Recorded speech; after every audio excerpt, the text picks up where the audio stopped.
Welcome to the Same Day Podcast, where we discuss driving incremental business growth and other topics related to real estate, property management, and entrepreneurship. Now, to the show at hand. Matt Zalk here. I'm the host of the Same Day Podcast, where I connect with top business leaders and real estate experts. Recent guests include Max McGurk, who's been on a couple of times. He's a real estate investor focusing on long-term buy and holds, as well as contract for deed properties, and Gwen Aspen of Anaquim. Anaquim helps business owners improve profitability by hiring remote professionals. Today's episode is brought to you by Chris Lyle State Farm. Chris Lyle State Farm helps you protect your most precious assets and investments, whether it's your home and auto, investment rental properties, or other valuables. Call Chris Lyle State Farm for a quick and painless phone call to potentially save double digits on all of your insurance needs. Visit diallyle.com or call his office at 918-878-7771. Today's episode is also brought to you by Keyrenter Property Management. At Keyrenter Property Management, we are a full-service property management company helping our clients buy, renovate, and operate real estate assets. We help our clients build wealth while taking the headache out of property management. We know how hard it is to line up contractors when make-readies need to get done. It's hard to get them done in a reasonable amount of time, but we help our clients by having regular contractors that we work with. They give us a great price. They're dedicated to our business, and having them with the ability to get renovations done super quickly helps our owners get more money back in their pockets. That's why no matter what rentals you have, single family homes, condos, townhomes, apartments, we have the management solutions that you need. Go to keyrenterpmc.com or email us at info@keyrenterpmc.com for help in Tulsa, Oklahoma City, Northwest Arkansas, Wichita, or St. Louis. Today's guest, I'm so excited about. She is a seasoned expert in podcasting. Her name is Jessica Rhodes, and she founded Interview Connections, which is the world's first and leading podcast booking agency. She founded it in 2013, back when no other agencies like it existed. Since its founding, Interview Connections has booked over 30,000 podcast interviews for over 800 clients. Jessica is passionate about helping entrepreneurs who feel like the best kept secret grow their business online through genuine human-to-human connection. Podcast interviews Jessica and her team have booked have helped their clients generate millions of dollars in sales, sell thousands of books, and transform countless lives. Jessica Rhodes, welcome to the show. How are you?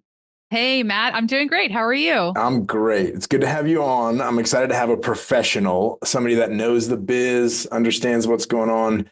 I wanted to start by asking, you deal with a lot of business owners, I presume, a lot of podcasts. What inspired you to start Internet Interview Connections when you were young, 2013? I mean, it's been a long time, 11 years in the biz. Congratulations. Most businesses don't make it this far, but I want to understand what inspired you.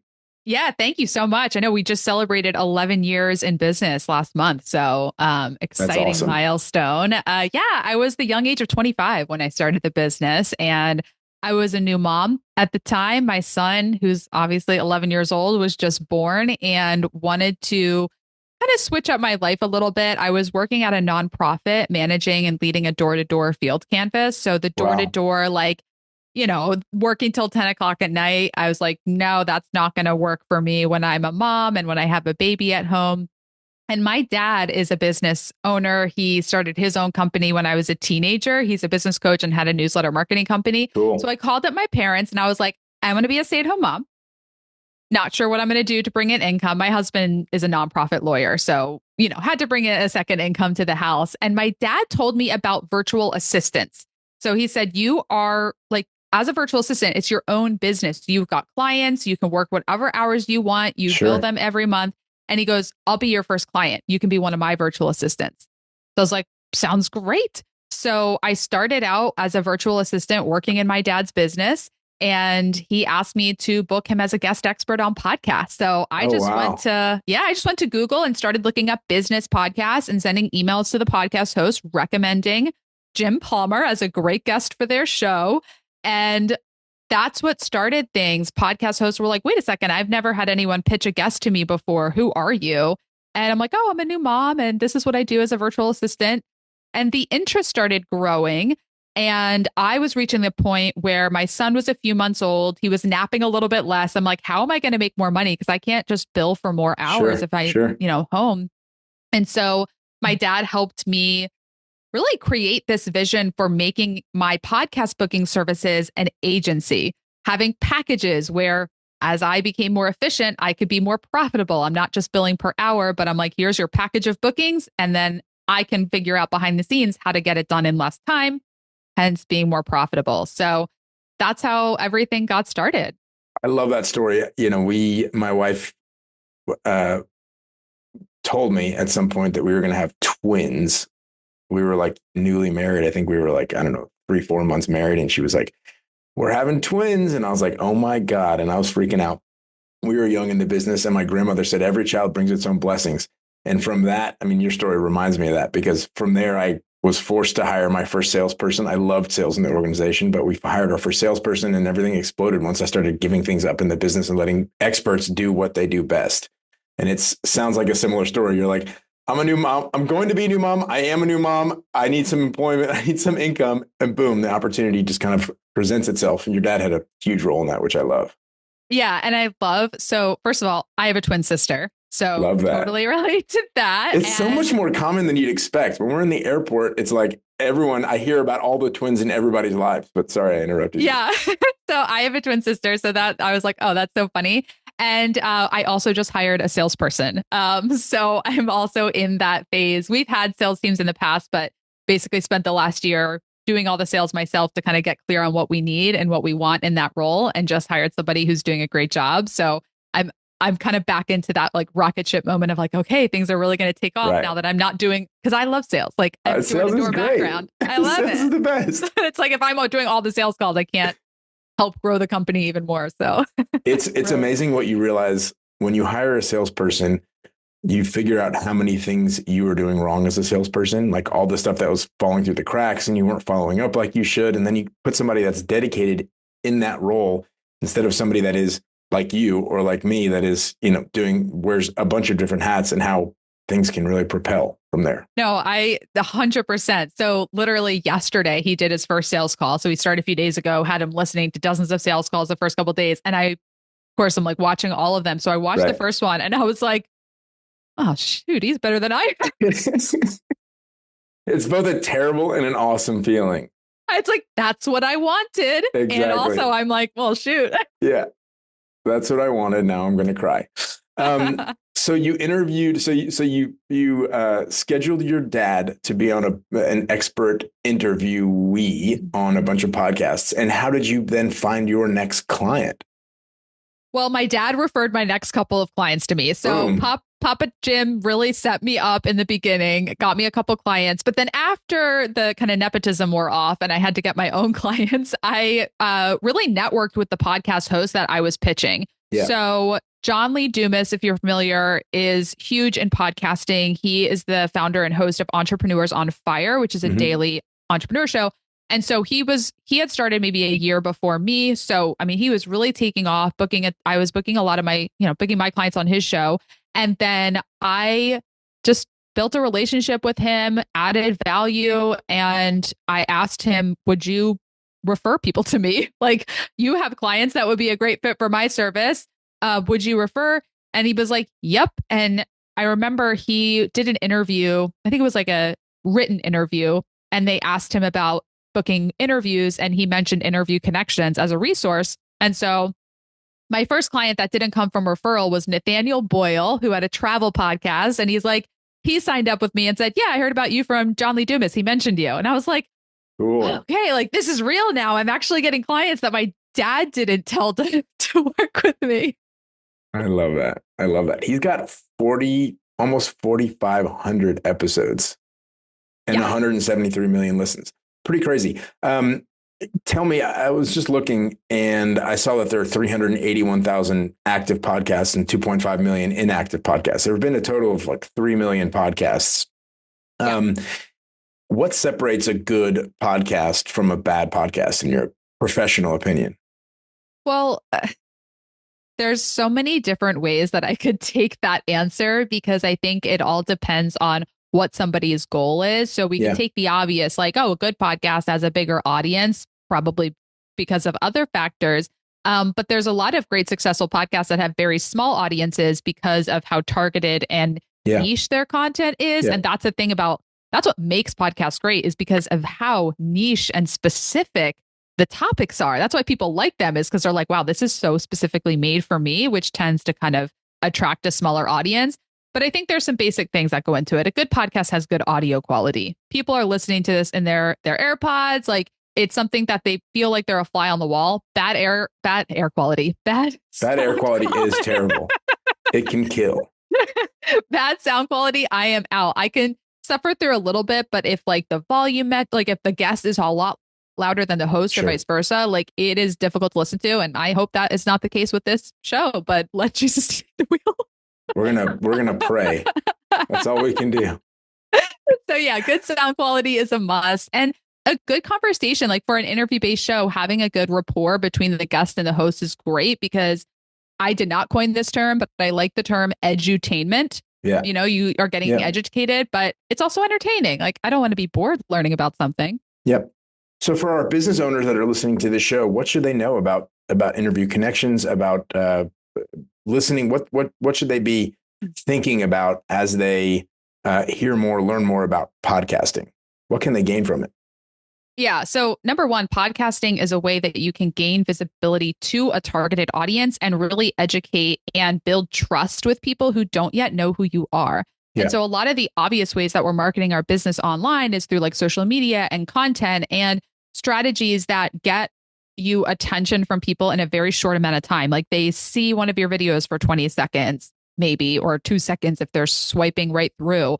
Or they read a post that you did and that's a minute of their time. Right. But when they hear you on a podcast, they're spending 30 minutes with you. You know, they're spending a good amount of time. They're hearing you talk. They're hearing your story. And so you have kind of those 16 touch points all happening with one piece of content. And you can really build up your authority online, because the more you're appearing on podcasts, the more credible you look and you are, because you're out there educating the market and not just promoting your service. Right. So I would suspect that if you are doing all those things, if you're on podcasts, if you're educating your audience, you may have had a couple of success stories. What are some examples of success stories that you've just heard in the by and by? I presume that not everybody's coming back to you and saying, I booked a guest on Interview Connections and I made $1 million, or I did this. But what are some examples of awesome success stories that you've heard come back to you over the years?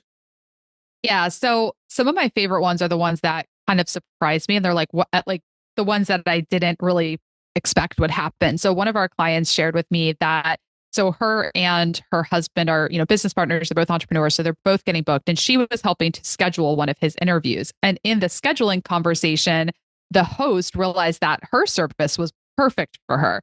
And so the host signed up for her $20,000 coaching program while scheduling her husband's podcast interview. So I'm like, the interview hasn't even happened yet. And the networking that's happening between the host and the guests are already leading to sales. Yeah. So stuff that happens outside of the actual interview is my favorite. Similarly to that, one of our clients posted about being booked on a podcast, and somebody following her on social media saw that and was like, hey, I saw that you're getting booked on podcasts. I'm actually looking for a speaker for my retreat.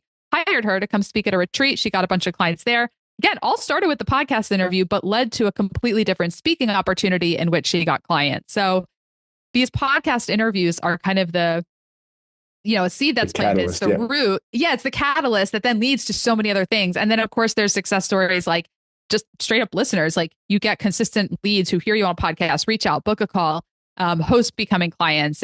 Those are all my favorite success stories. You know, as the real estate industry has generally, I can't say it's slowed down. We had obviously crazy times during COVID, but there have been fewer and fewer opportunities that make sense in the single family residential space that we play in.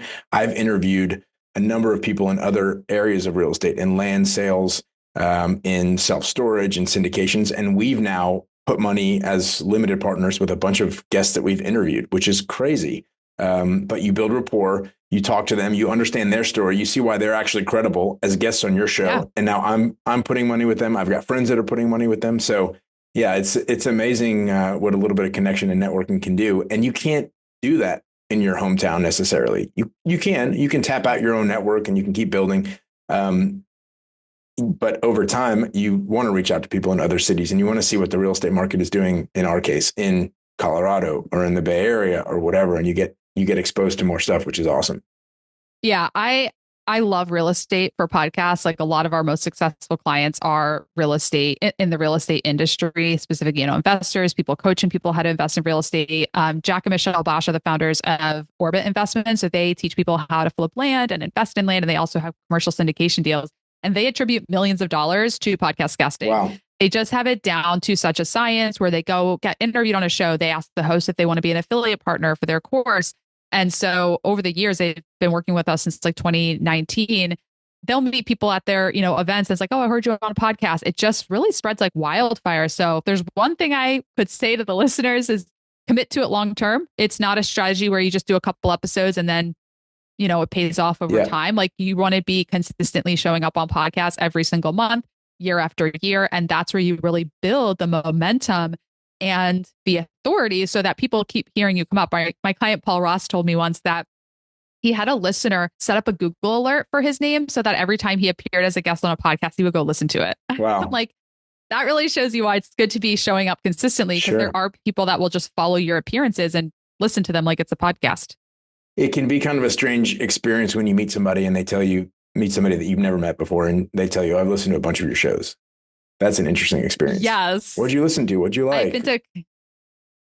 I've been to conferences where we produced our podcast for 9 years. And I went to conferences and people would just like come up and start talking to me like they knew me because they did, but they were in my audience. So I didn't know them very well. And they're just jumping right into stuff that I've said. And I'm like, okay, this is a weird feeling of like, this is what celebrities feel like, where people know so much about them, but they're like, I don't know you. It's bizarre. Yeah, I have to go back into my memory bank and see what I've said so that I know how to continue this. You're deeper than I would be on a normal first conversation.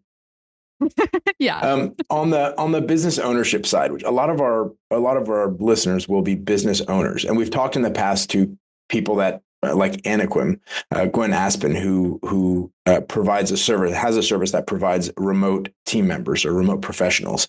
And we've used them in property management for a long time because a ton of what we do is administratively cumbersome. And we have remote team members that are able to provide high level quality of service, super intelligent people. They form an integral part of our business, but they're based in Mexico or Venezuela or El Salvador or Pakistan or wherever. And we've leveraged that for a long time. But other business owners, it seems to me, have not caught on to this trend. Your dad was talking about remote team members, and they were based in the US. And there's an arbitrage play where you have lower cost labor in other places. Great job for them. They're working from home. They can take care of their kids and have flexibility, et cetera. And it's a benefit, obviously, to the company. So what we were talking about was, why are other companies not doing this remote professional thing in their industries? What are some industries that similarly are not taking advantage of podcasting enough? They're not, they just don't get it. Are there any blind spots in the world?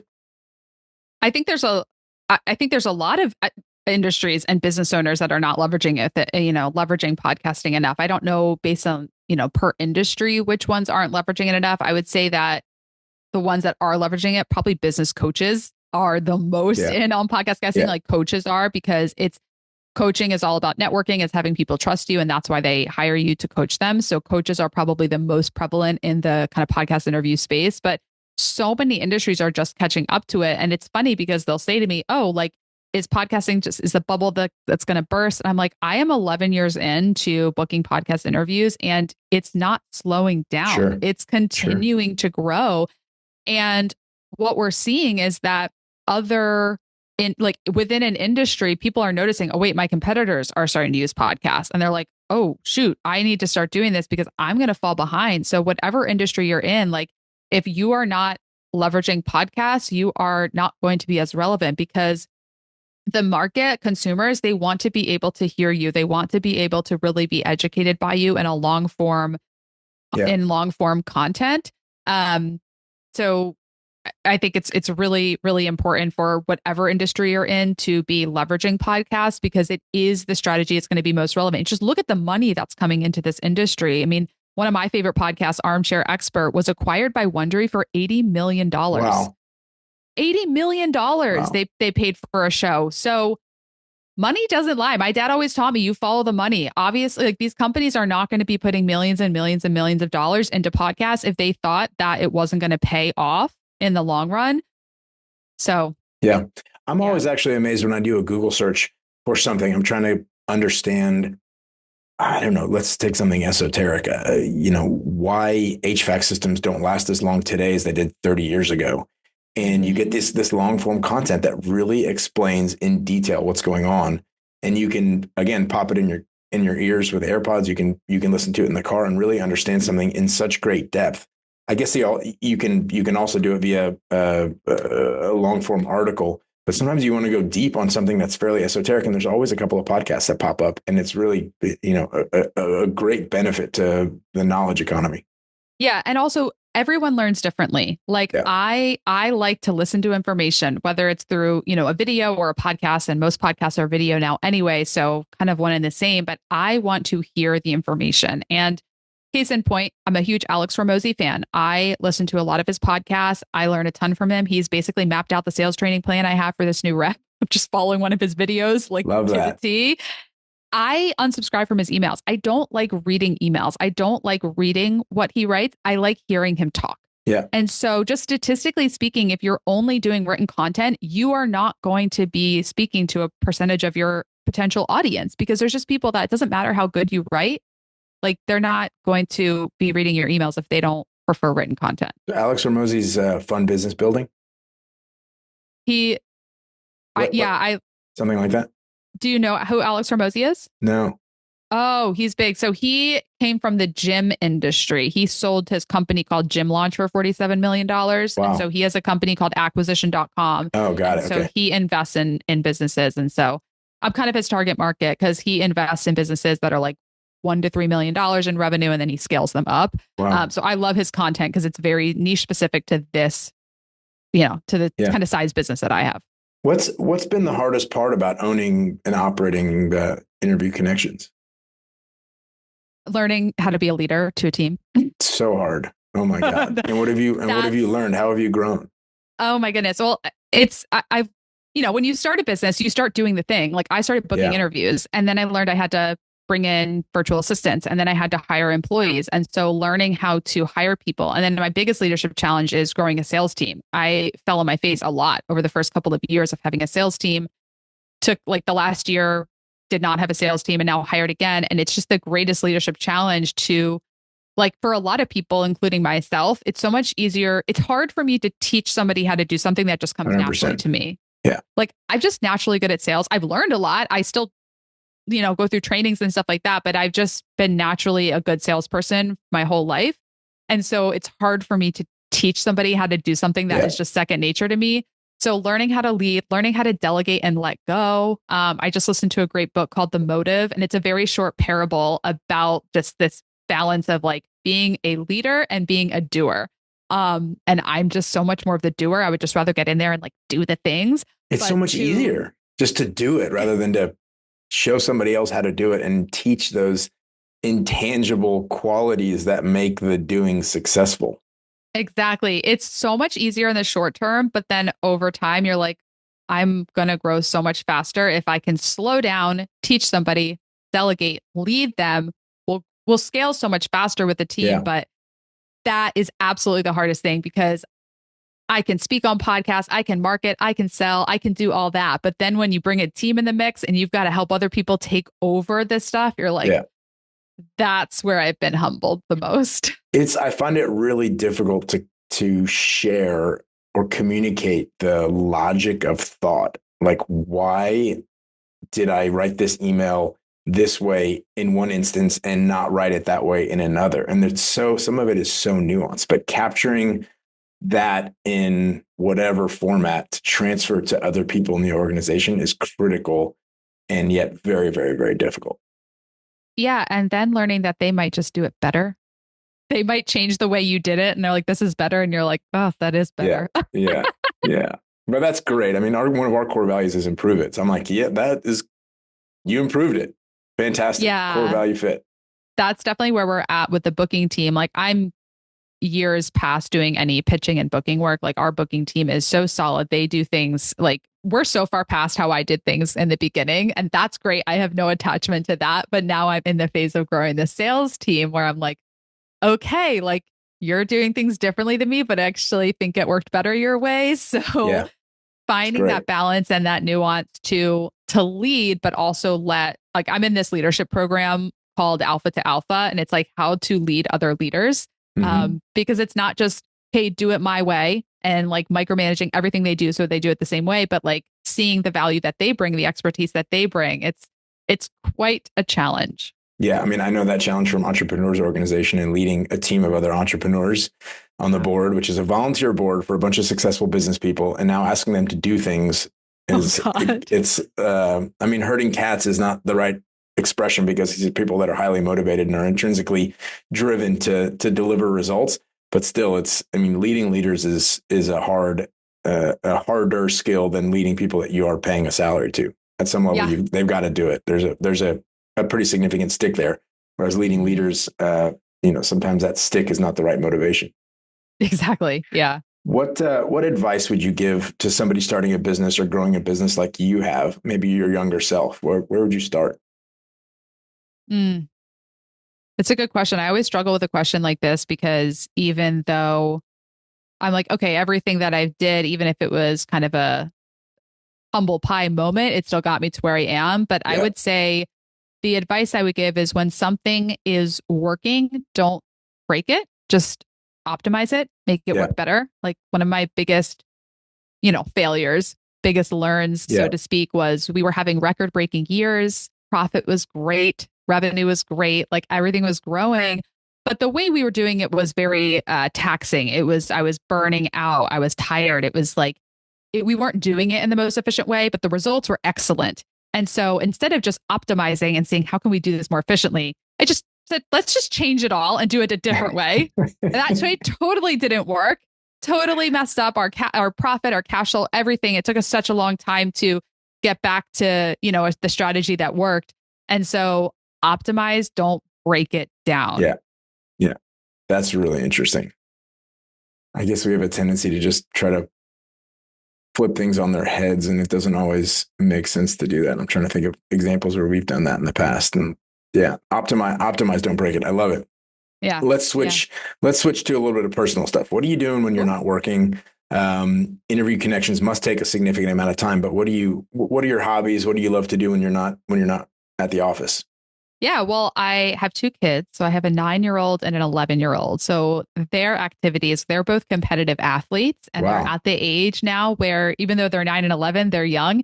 Their sports are serious. Like they have required practices, they have private lessons. So my daughter's at the cheer gym 3 days a week. My son has soccer Monday through Friday. So there's a lot of just kids activities going to their stuff. I like to work out. So I have a personal trainer. So every week I have a personal training session, which I am really enjoying, like lifting weights and learning how to do strength training. So I find because I was not an athlete, I was a theater kid. So I'm like finding out how to stay healthy and to feel strong through that. So I've really been enjoying that. And then I, just relaxing self-care. I've been working to like get massages more regularly. I'm going to a chiropractor tomorrow to get an adjustment because that feels really good. So I've self-care. Love that. My last little fun fact, I've come to learn, I've learned to love the game Settlers of Catan, which is a board game. And I know Settlers very well. I did not like board games for the longest time, but my husband and my kids love them. So I just have realized like I got to learn to like it if I'm going to spend time. And have you started? Oh yeah. Now I'm like, you guys want to play Catan again? You have expansion packs and stuff? I don't think we have the expansion packs, but like it took me probably a solid 10 times to play this game where I'm like, now I understand the strategy. Yeah. And I find it so fun. Yeah. You got to know where to put the settlements. You got to know where to put the first ones. I really messed myself up the last time. I put them right next to each other and then I got totally gridlocked. And I'm like, I'm just going to get the, what are the cards? I'm just going for a new card. Yeah. What are they called? Oh my God. Like the discovery card, development card. Yeah. Development card. There you go. I'm still like, it doesn't matter how many times I play. I'm still looking at my little card to go, okay, I need one sheep and one wheat and one this and one that to build something else. And then one thing. one thing I've learned from friends is like, you've got to be friendly capital. I mean, there are favors that are paid and favors that are received, and you got to make sure you're not isolating yourself, making enemies. Totally. My daughter and I will like get into an alliance against my husband. But then when I start winning, she's just like, no, I'm not trading with you anymore. Yeah, exactly. That's fun. My dad's a big board game guy too, and he has been probably for the last 15 years. And they get into some really, I mean, Settlers is the starting point. I think what they call European board games that are these kind of strategic ones. But essentially there's too much that is based on where your initial placement of your settlements are that dictates the outcome of the game. And so they like real board gamers. And my dad, who's not as nerdy as I'm describing him right now, he prefers the games that are less, the outcomes are less based on like the first luck of whether you roll the high number and get to place your position first or second or third. But they get like really into it. I think on Thursdays he goes and plays for a few hours and he loves it, has a great time. So good. Jessica, it's been great chatting with you. I'm excited that we did this, and I want to let everybody have an opportunity to find out more about Interview Connections if they want to. Where do they reach you? Where do they reach your team? Yeah, absolutely. Well, I would love for folks to connect with me on LinkedIn, Jessica Rhodes, Rhodes. Send me a connection request and add a note to tell me you heard me on this podcast. So that would be how to connect with me. And then if you want to learn more about the company, what we do, booking you on podcasts, that's at interviewconnections.com. I love it. Jessica Rhodes founded Interview Connections, the world's first and leading podcast booking agency in 2013, 11 years ago. And again, congratulations on celebrating your 11th anniversary. It was back when no other agencies like it existed. Since its founding, Interview Connections has booked over 30,000 podcast interviews for over 800 clients. That is impressive. Jessica is passionate about helping entrepreneurs who feel like the best kept secret grow their business online through genuine human-to-human connection. Podcast interviews Jessica and her team have booked have helped their clients generate millions of dollars in sales, sell thousands of books, and transform countless lives. Jessica, thank you for being on the show. We've had a great time chatting with you. Thanks, Matt. See ya. Thanks for listening to the Same Day Podcast. Tune in to a new show each week and be sure to subscribe to get future episodes.